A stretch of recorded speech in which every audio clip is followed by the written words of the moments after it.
And President Hamid Karzai, who's been on a tear against the U.S. for what he calls interference in his countries. Now, while critics have long questioned the Afghan president's leadership, former UN envoy Peter Galbraith took it a step further yesterday on this show, making this allegation. He's prone to tirades. He can be very emotional, act impulsively. In fact, some of the palace insiders say that he has a certain fondness for some of Afghanistan's most profitable exports. Well, wait a minute. So, if you're going to make that allegation, let's be explicit about it. So you're saying he's got an issue, he's got his own substance abuse problem? There are reports to that effect, but whatever the cause is, the reality is that he can be very emotional.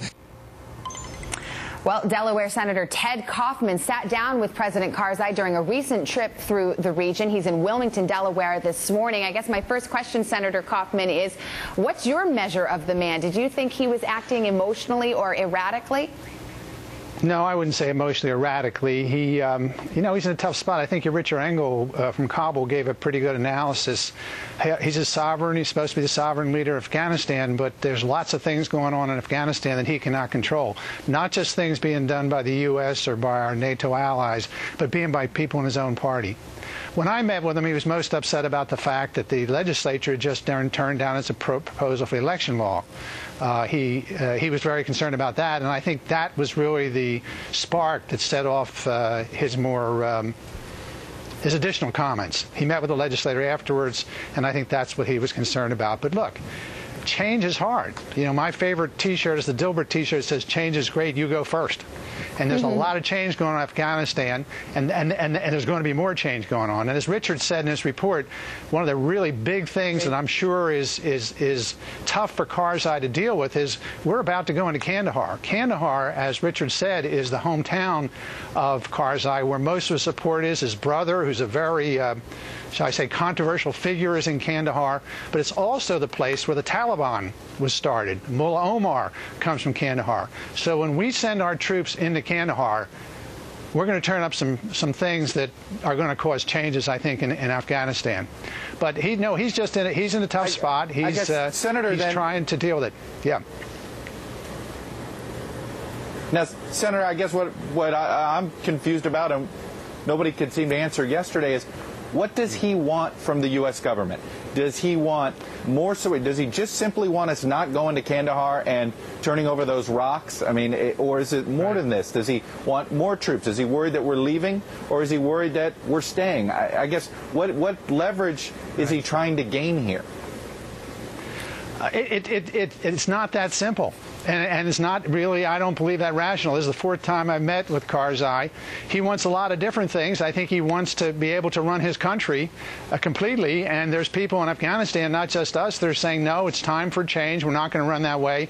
Corruption's a real problem. There are a number of people that are around Karzai who are accused of being corrupt.